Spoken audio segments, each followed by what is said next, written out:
Жалпы Супер ТВ каналынын көрүүчүлөрүнө салам айтабыз. Бүгүнкү жылдыздын үйүндө коногубузду силерге тартуулоонун астында турабыз. Бүгүн биздин коногубуз кыргыз элине, биздин журтубузга Султан Сулеймандын үнүн коштоп жана ошондой эле бир топ кинодо роль жараткан Жолдошбек Жанжигит уулунун үйүндө биз гареминде коноктобуз. Кеттик анда. Бүгүнкү биздин каарманыбыз видео көбүнчө эмне менен алек болот жана ошондой эле эмнеге кызыгат, анын баарын биз алдыңкы мүнөттөрдө чогуу көрөбүз. Кеттик анда, таклаталы. Ким бар? Ассаламу алейкум. Кандайсыздар? Ден соолуктарыңыз? Жакшы келе, куш келипсиңер. Аман эсен, малжан аман. Баары жакшы, Кудайга шүгүр. Орозоңор кабыл болсун. Кел, киргиле. Жериңиз сага.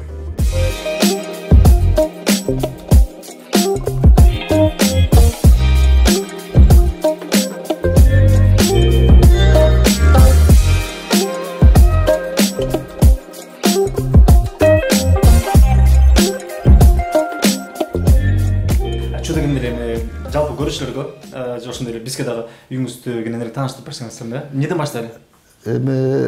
Үй кадимки эле кыргыз үйү, карапайым кыргыздын үйү. Биз деле эл катары эле жашайбыз дегендей. Алдында эмес, артында эмес, эл катары эле. Мына бул биздин чакан холдон баштайлы. Ошо мына кире бериштен келгенден эле ушул жерден бүт жакка тарайбыз. Келинчек кухняны көздөй эле. Оңдон солгонуп дегендей эле ичкилик. Жеңең кухняны көздөй кетет. Мен кыйратып келген жатканы залга кетем. Балдарым үстүнө кетет жатканы. Анан кайра бир топтойн чогулабыз. Мына бул жерде өзүбүздүн чыгармачыл үй-бүлөнүн бурчу.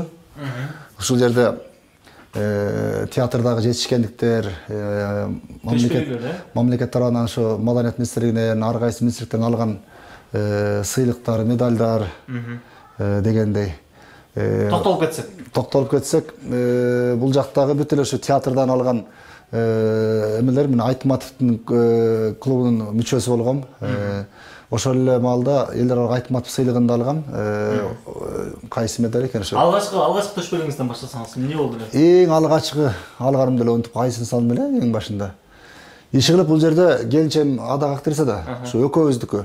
Экөөбүздүн тең маданият мыкты кызматкерибиз бар. Экөөбүздүн тең мына ал Дарыкүлдү алган, мен Муратбекти алгам, Чыңгызды алгам, башка эл аралык сыйлыктар бүт. Анан тышкары Москвадагы өзүбүз окуган Шепкиндин мына ореки тоголоп, биз окуган ушу Шепкин окуу жайынын, ушу Шепкин чоң атабыздын 200 жылды болгон. Мына ошол жактан алганбыз. Чоң атабыздын? Илгери бизге бергенде значок мындай болчу. Чыңгыздык. Анан кийин мындай болуп, сүрөт менен чоң болуп чыгып калыптыр. Муну келинчегим алды былтыр. Мынакей экөөбүздүн эл аралык Айтматов экөөбүздүн алганбыз. Мен 2006 алгам. Алар болсо 2018 алыштыр. Мен өзүм сүрөткө аябай кызыгам. Бул сүрөттү былтыр ушу Москвага барганда Третьяковский галереядан атайын сатып алгам. Охотники деп бул эме. Бул биздин залкар жазуучубуз Чыңгыз Айтматов менен Толор Булаганда деген жана Жабарсты ойногондо, мен ушу Жабарсты ойногом, ошондо Чыңгыз Төрөкулчу өзү келип катышып, ошо спектакльди көрүп, ошондо эстеликке түшкөнбүз. Мына бул жакта ошо эл артисттери Карагулов, Айкелер, Бакыттар бардыгы тең ушул жакта иштешкен. Бул болсо өзүм атам, апам. Мен ушу өзүм атам көрбөй алгам да. 24 жашында мен 3 айымда эле авариядан каза болгон.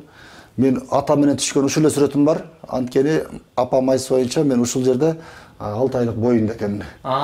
Башка атам менен түшкөн сүрөтүм жок. Мунун баарына биз алдыңкы мүнөттөрдө токтололу, Ал эми боореки бизде жана бир кезде атай тагынып чыкпады, бир маска менен бийлепчи. Ошол масканы жасаган бизде атактуу Жумгум деген чоң сүрөтчү бар. Өзү жалаң ушундай эмелер жасайт. Ошондо мага белекке берилген атактуу чоң маска, кымбат маска. Бул баа учурда иштеп жүргөндө эстеликке деп алганбыз. Бияк болсо кызым, чоң балам, ушу ортоңку балам. Бул болсо Ташкентке барганда белек катары берген сувенир кылып. Муну болсо быйыл Кожогелди Култуген агабыз, кыргыз эл акыны ошонун чыгармасынын нарында койдук эле Шыпыр көмүр деп. Мына ошондо атайын ушу мага ушу Түрксойдун ушунусу табагы менен сыйлап белегин тапшырып кеткен. Бул болсо кыргыз эл сүрөтчүсү Матаевди баардыгыңыздар билесиздер. Ошо Матаевдин баласы Нурбек Матаев деген менен жолдош балам болот. Ошол экинин колго тарткан өзүнүн эмгеги, бул өтө баалуу сүрөт. Бул атайын краскага тартылган. Мен ушу сүрөттөргө аябай кызыгам. Азыр дагы башка сүрөттөрдү көрөсүңөр. Кыскасы ушул. Алдыда болсак сапарыбызда. Бияк болсо, Келиңиз. бул эми баягы конок үйүбүздө кыргыздык эмне сөзсүз залда. Бул биздин залыбыз.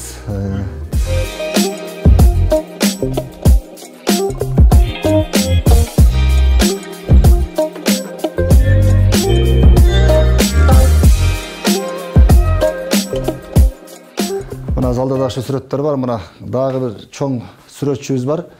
Айып Алакунов деген. Ал жанаң баталист. Мына ошол Айып Алакунов Кыргызстандын жаштарынын аттуу башты ар кайсы маданияттын ар кайсы тармагындагы маданиятка салым кошкон жаштардын проектисинде ошо мен да кирип калып, ошондо ошо Айыптын тарткан эмгеги бул болсо ошо Гапар Айтиевке илинген Дубовый парктагы сүрөт көргөзмөсүндө 1 ай илинип турду. Анан кийин галерея бүткөндөн кийин баягы выставка мага билет тапшырган. Бу да ошо Алакуновдун сүрөтү. Бул болсо оригинал сүрөт. Бу дагы ошо мына Алакунов деп авторлук өзүнүн колтанбасы турат. Бул Ысык көлдүн баяны. Чигу деп коет. Баягы жомокто бар го, башында бир мунара курулган. Анан баягы мурана эметип деп ошол эки Ысык көл баянын ошо ушундай көстө өзү баягы туюп элестетип ошо айып тарткан ошо эмгеги. Анан бул сүрөттүн дагы жактырып калып, досум ушуну мага жакты десем, сүрөттүн баасын сен билесиң, башкарууга берсең үйүнө барып сарайына коюп коет экен. Андан көрө сага берейин деп, анан муну дагы мага подарок эткен. Жакшы көргөн насыптыр үйүңүздү. Ошо мен негизи сүрөттөрдү жакшы көрөм, мындай шырдак бардак эме илгендерди жаман көрөм. Андай карап көргөндө майда иштөө нерселер көбүнчө көзгө илинет да, ти камчы тактан илинип турат анан. Ал элик камчыны мурунку Чүйдүн губернатору ушу Улан Карагулов деген жолдош балам болот. Ошол мен театрга жаңы кызматка жетекчи болуп барганда колуңан камчы түшпөсүн деп подарок эткен. Жакшы. Ал эми биякта болсо өзүбүздүн баягы эки жака чыкканда, дайыма ошо эки жака чыкканда үйгө кур келбей ушу белектерин ала келем. Бүт ушул мына бул Индиядан, Туладан, ар кайсы мына Англиядан, Венгриядан, Москвадан, бул Аравиядан ар кайсы жака барганда ушу белектерди алып келем. Мына бул Тулага барганда Толстойду эстелик кылып ушу Толстойдун ушунусун ала келгем. Чоңун алайын деп кызыктым, бирок чоңун кантип саласың самолетко. А бул Куран болсо ыйык Куран китебин баягы көчмөндөр менен эмеге барганда, Аравияга барганда, ошондо Меккеге барганбыз. Ошондо Меккеден ушу Куранды балким мен окубасам да, балким кийин небере шөбөрөм арабча окуп калса деп ниет кылып, ушу Куран китепти ошол жактан эстеликке сатып алгам. Бул эң баалуусу ушул бул жерде. Мынакей Чыңгыз агай биз окуп жүргөн кезде, Төрөкулович биз 3-курста окуп жүргөндө Москвага көп барчы биздин окуу жайга. Ошондо биздин 2-курстагы мына ошондо аппарак Нурдурет Копаевдин жап-жаш кези. Мына бул Авас жана Диверсантка түшкөн актер көз өтпөттү. Курсташым ошолор менен бул Анатолий Журавлев деген атактуу Россиянын жылдызы, кино актёру биздин агайыбыз болчу. Бул студент кездеги сүрөттөр. Эстелик бул өзүмдүн эми үй бүлөлүк эскеремелерим да. А бул Кыргыз боз үйүн автору ушул бала ушуну жаңы баштап бул проектти ичинде шырдагы менен бүт. Ушуну жаңы баштап ушундай кылган табыз дегенде ошонун бир тоюн алып барып калып, ошондо мына байке биринчи сиз алып атабыз деп муну көп жыл болуп кетти, канча бир 7-8 жыл болуп кетти. Ушу юртта жаңы башталганда ошондо ушул боз үйдү подарок эткен. Муну кадимкидей чечип, мунун бар ар бири ручной бирден кадимкидей кереге ук эмеси менен тагабыз. Кыскасы бул жакта мен өзүм ушул дагы мындай эмелер көп, анан баарын чогултуп эле катып койгом. Анын баарын бир чоң полка кылайын дейсиң Кыргызстандан. Ал кыялда жүрө берет, бирок ишке ашпайт да. Анан бул үйгө кайсы жылы кирип келдиңиз? Кайсы жылы отурташтыңыз? Мен бул үйгө 2009 алып участоктон үйдү салып 2011 көчүп келгем. Мына билинбей эле бир 10 жыл болуптур. Мына ошо 10 жылдан бери ушакта үй бүлөм менен 3 бала менен жашайбыз. Бияк болсо биздин кухнябыз. Ошондо отуруп алып чай ичип, ушу чай үстүндө сырдашып, мындай кылалым, омтейин деп атам деп. Мына тет кичинекей сүрөт дагы ошол Ташкентке барганда Самаркандга барганбыз. Ошол Самаркандтан эстерке деп терге тартылган сүрөттү ошол жактан эстерке алып келгем. А бул сүрөттү болсо Арменияга барганда, Ереванга көчөдө аякта Арбат деген болот. Ошо Арбатта жүрсөк, сүрөтчү достор бар да аякта Армян. Анда ошо как раз 20-май баламдын тулаңы болчу, ошо жакта жүргөм. Ереванда. Анан ошондо бүгүн балам тулаңым десем, анан мону жана мондай азыр жаңы чыгып атпайбы, балондар деп турабыз деп. Ошо менен 5 мүнөттө тартып берген. Бирок бул жакшы мына бүт авторский эмеси менен бул да ушу баламдын белеги. Балама кур келбей тулаңды ала келген. Тамак жасаганга кандай сезесиз? сөздүн ачыгы ушу тамакка акыркы бир 2-3 жыл болду аябай кызыга баштадым. Атак үйдө кээде балдарым ата сиздин картошкаңызды сагындым да калат. Мен мына кеминдикмин да. Биз картошканын атасыбыз да, таластар фасолдун атасы дегенде анан кээде өз колум менен тимеле соломка кылып туруп, сонун картошка курган жакшы көрөм. Кээде курдак курган жакшы көрөм мындай. Атак ушу шорпо мантылар үйрөнө албай койдум, бирок кийинчерээк эмнегедир ушул кухняга да кызыгып жүрөм да. Бир мындай азыр YouTube'дан көрүп алып муштар жазып атпайбы пловторду анан. Кээде бир көңүлүм болгондо ошо жумуртканы келиштире курuyum. Пиястан кошуп туруп. Башкамда кала болот. Жүрүздөр эманда бияк үстүн жагын көрөлү. Үстүн кеттиңиз. Мына Тепкичиңиз тиги экен. тепкич буранадагы тепкич дейт да. Бияка майрам тойдон киргенде чыкпаш керек. Жакшы. Мына бияк ба кол. Мына бул бореки сүрөттөгү ошону айып ала конуптун. Даана бул өзү кыргызчылыкка ушундай эмеге аябай жакын. Бул тек колундагы далы. Бизде шамандар бар эмеспи? Орусчасы что будет завтра болчу, ошо эртең эмне болот дегенде ошо төлгө салып аткандай эме да, бул шаман колуна тек шалдыран кармап туткан сүрөтү. Үйдүн корпусунун каркасын салгандан кийин калгандар бүт баары белекелген шыттысызбы? Жок, сүрөттөр эле. Мен өзүм ушундай сүрөттөргө мындай сувенир эмелерге кызыгам да, ошон үчүн ушундай эмелерге акчам болсо сатып алам дегендей. Бул Ортоң коламдын иш бөлмөсү, ал чыгармачылыкка өтө жакын. Мына бул ушу кыштан бери эле сүрөткө кызыгып, мынакей. Эмнегедир үйдөн да чыкпай, соткада көрбөй, түнү менен таң 3-4 чейин сүрөт тартат. Анан кайра эрте менен таң атпай 6-та туруп алып, кайра ошо сүрөт тартат. Иши кылып, кыскасы бул катуу кетип атат мына. Кимди тарткан билбейм, мен квадратта чыга албайм. Ушу тайларын тарткан окшойт мына ушу. Ар кандай жанрда ушу тартып берип, кол көнөт экен да. Болбой эле балам мынакей сонун сүрөттөрдү тартып, мындай негизгиси эмеси бар да. Мындай эмгеги. Бияк болсо ушунун баары мына үстүгү ушунун баары эле спальнялар. Бияка өзүбүз жатабыз, бияка бала бакырам дегендей кыскасы өзүбүзгө келен да. Ошол. Эми анда шашпай эми алдына чыгып алып, кыргызча эми шашпай маектешели. Барлашалы. Барлашалы. Антпесе биз билесиңер тойго барып тос сүйлөгөндө эле 90 эле сүйлөшөт. Анан мындайда дейле Кудай берет да. Жүрүлө анда.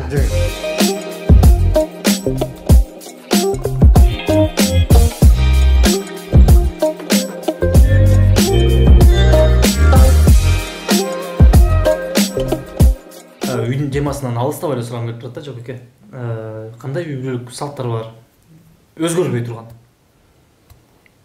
Же бир тартиппи, же бир мыйзамбы кандай? Биздин үйдө менин үй бүлөм демократтар. Биз жалаң мындай заманбап жашаганга аракет кылабыз. Балдарды чектемей жок. Окуйм десе окусун, ойнойм десе ойносун. Атак үйдө баарыбыздан кыргызча сүйлөшөбүз. Анан көчөгө чыкканда кайсы тилде сүйлөсө сүйлөй берсин. Канча жашыңызда үйлөндүңүз? Мен 3-курста үйлөнгөм да. Ошондо 20 жашта үйлөнгөнбүз да. 20 жашта. Окуун ошол жакта бүттүңүздөр, биринчи балаңыздар ошол жакта туруп эле? Мен кеткенде жалгыз кеткем. Келатканда өзүм, аялым, балам, диплом, комплект келгенбиз да баарыбыз. Жакшы. Анан ошол үйгө байлай эле айткым келип атты. Канча убакыт квартиралап жашадыңар? 10 жыл жүрдүк. 2009 участок алдык, 2011 кирип келдик, ошондо 2001 бүтүп келдик, 2010го чейин ушул 10 жыл канча орустун үйүн актап, канча кыргыздын эшигин алдын шыпырып көчүп жүрдүк. Анткени айлыгың аз болсо, өзүң каалагандай квартираны чече албайсың, кымбат. Анан айлыгыңа жараша ошондой квартира аласың. Кыскасы жакшылап кыйналдык. Анан биздин багыбыз ошондо тойлор чыга баштады. Анан кийин тойго башында да алып барганда үйлөнө албай, билбей жүрдүк. Анан барган ыгын алгандан анан элге рахмат, тойго рахмат дегендей. Ошо тойдун аркасы менен анан той алып барып, кичине кошумча каражат болуп, курсак тоюп, кийими түнүп дегендер анан ошондон анан өркүндөп өсүп, мына бул үйдү ушу той менен эле салдык. Биз сизде ошондо театр актер катары Котормо студиясындагы жанагындай ролдор жаратканыңызды көрбөй калабызбы? Эми ал чыгармачылык деген токтобойт да. Бул баягы жерден чыккан баягы вулкан сыяктуу да. Анткени азыр мурункудай эмес. Мына кече ушу нарында жатып дагы ушу өзүм идея көтөрүп, спонсор таап, бизде жеке ишкер Мирбек Райымов деген бар, Акталанын уулуну. Мына ошол жигитке сунуштап, ошол колдоп берди. Ушу Нарын театры менен биргеликте ушу быйыл февралда Ташрабатта, анан кийин Кошой Коргондо Тайлак Батыр атабыз жөнүндө кыска метраждуу 7 мүнөттүк кылып туруп фильм тарттык. Бизде кыска метраждуу айтылган менен 7 мүнөт болобу, 70 мүнөт болобу, массовкасы бирдей эле болот. Анткени согуш массовка өзүң билесиң, тарыхыйдыкы көп болот да, аякта эле кеминде 400-500 киши болот. Анан элге рахмат, ушу Нарын эли бүт көтөрүп беришти, колдоп да беришти. Мен көрбөгөн илбирис чепкен, каракыр чепкен, чепкенден ичиктерди. Тон, гөлдөлөң, жер төшөк, шыртакты жыйып коюшту. Элде бар экен да. Элде бар экен, элге рахмат. Султан Сулейман менен сиздин эмнеңиз окшош я? Ушуну көптөр айтышат да. Же мүмкүн сүйлөп бүткөндөн кийин окшоштугуңузду байкадыңызбы? Же сүйлөп атканда ошол учурда байкадыңызбы? Султан Сулейман бабабыз бул эми менин ролим да, бул образым да, үн коштуп аткан. Мен негизи эле Кудай багымат ушундай туш кылыптыр. Мен өзүм чоң кеминден болом. Кайын журт таластан, ошон үчүн кичине мактанып коеюн. Жугат да бар, кан да бар да. Бизди бага кичинекей болсо дагы чоң кеминде бага хандардын мекени деп коет. Бизде мына илгертен эле Атаке, Ханжантай, Шабдан, мына кече эле Аскар Акаевандай, Жомарт Оторбаев, биздин айылдан ар бир айылдан депутат, министрлер үзүлбөйт ушуга чейинчи. Биз жактын бир суусунда бар да. Анан кийин ушу мен окуну бүткөндө мына ушу театрга келген эле жалаң ушу театрда жалаң хандардын ролун ойнодум. Жана улуу инсандарды ойногондо, мисалы ошо Султан Сулайманды, Чыңгызханды ойногондо мындай бир билинбеген бир низаметтин вибрация сезесиң да, мындай бир мындай энергияда бир вибрация пайда болот да, мындай дирилдек. Ошо жерде бул баласы бар да. Анан эгер аларга мындай мамиле кылсаң, кадимкидей ооруга чалдыгасың. Мен мына Чыңгызханды ойноп атканда ал ооруса кошо ооруп аттым. Ал айыкса кошо айыгам. Ошол кайра кийин Сулайманда да кайталанды. Жана күйөө баласын өлтүргөндө, кийин өз баласын өлтүргөндө, анан апасы өлгөндө ооруп жатып калса, мен да кошо жатып калам. Орто жолдон дубляж токтоп, больницага барып укол алып келип аттым. Анан кайра ал айыкса кайра мындай ошондо ойлоп атам, ушу өзүмчө багы жанагы гравитация деп коет го. Ошо башка жакта ачат окшойт да, ошол баягы аштоолорун ачылып, мындай бир байланыштар болот окшойт да, ошо энергия. Жогоруда үйүңүздү тааныштырып баштаганда айттыңыз го, мен атам менен түшкөн ушул эле сүрөтүм экен депчи. 6 айлык дедиңизби? 6 айлык боюнда экен. Кандай бир жетишпеген сезимдер болдубу сизде? Бала кезиңизде же болбосо да бир интервьюңузда айтканыңыз бар экен, ушул жок дегенде бир атам менен бир сүрөтүм болсо болмок депчи. Азыр деле жетишпейт. Анткени бирөө атага зар, бирөө энеге зар, бирөө өкүнө тең зар. Кээ бирөө болсо баары бар, бирок баркын билбейт. Ошон үчүн бул ата деген ыйык да. Мына азыр мен атамдан канча жаш улумун? Азыр атамдан 16 жаш улумун. 41-ге чыктым да. Ал 24-нде каза болот. Мен азыр атамдан 16 жаш улумун. Бирок алмага атам дагы эле болсо бир кол жеткис да. Ушунча ниет кылып, каалап, Кудайдан тилесең берет деген чын экен. Ушунча жүрүп, студент кезимде жаңы үйлөнгөндө бир эле жолу түшүмдө атамды ушу живой көрдүм да, сени көргөндөй түшүмдө. Ойгонуп келсем түш экен, ошол түш менен курсагым тоюп, курсант болуп, канча күн жүрдүм жыргапчы. Темелөөгүмдү көргөндөй болупчу. Семирип суу ичсем да ток болуп аябай. Анан ошондон кайра ошондой болуп келген жок да. Эрте үйлөнгөн эмнеси жакшы экен? Канчалык эрте үйлөнсөң, ошончолук эрте бутка турасың. Анан канчалык кеч үйлөнсөң, балаң ошончолук эрте жетим калат. Ошон үчүн пайгамбарыбыз деле айтып атпайбы, тиги Чубак ажы деле айтты эле, раматылык. Бардык нерсенин эрте болгон жакшы депчи. Үйдө башкаруу кандай сизге?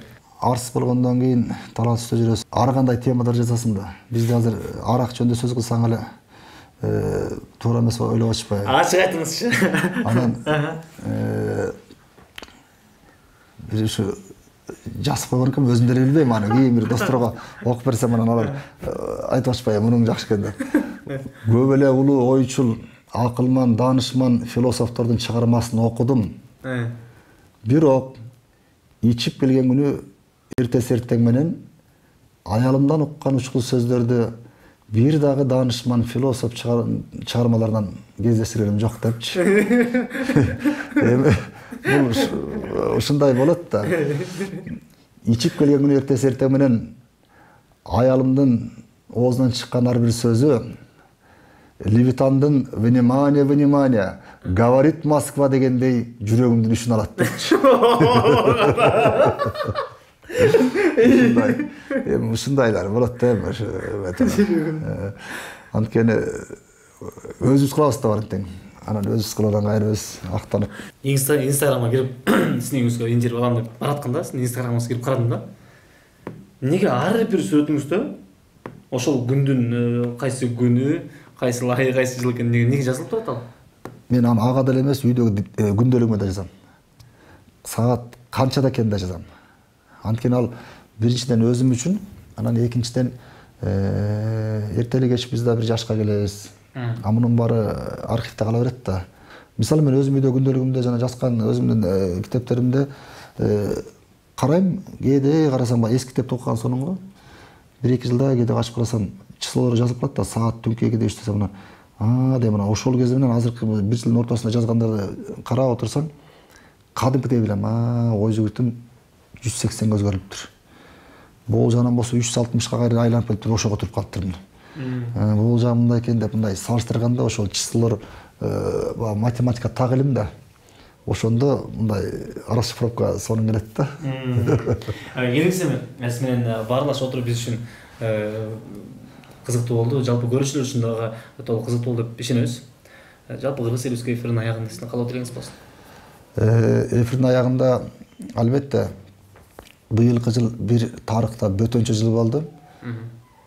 Ошо тарыхты окуп отуруп китептерден 11-жылымда 9-дан 11-жылыма чейин жашаганда Ибн Синанын доорунда кандай кара тумоо каптап, элдер шумдук болуп, апаат болуп, ар тең жокчулук, ачарчылык, коркуп, биринен бири ушундай болгон окуп таң калчумун да, элестете алчу эмесмин. Мына азыр ошо Ибн Синанын доорунда болуп атпайбызбы, былтыртан бери. Көрүнбөгөн душман, көрүнбөгөн жоо. Элдер бири-биринен сактанып, көчөгө чыкпай, керек болсо көчөдө курал жарак менен кайтарып калышты го. Ошон үчүн элибиз ушул апааттан аман эсен чыксын, эл жерибизде тынчтык болсун, стабилдүүлүк болсун, баарыбыз тең ушул аман эсен барчылыкта, токчулукта мындай жер кал жашоодо жашайлычы, антпесе 2 жылдан бери чынында булугуп кеттик. Ошон учурда биз дагы сиздин үй бүлөңүзгө тынчтык каалайбыз, ынтымак каалайбыз, бакыт каалайбыз. Уулуңуздун, кыздарыбыздын алардын жетишкендиктерин өз көзүңүз менен көрүп, ошолорго суктанып, дайыма алардан кайра энергия алып, өзүңүзчө бир дагы жаңы ачылыштар жасап жүрөңүз.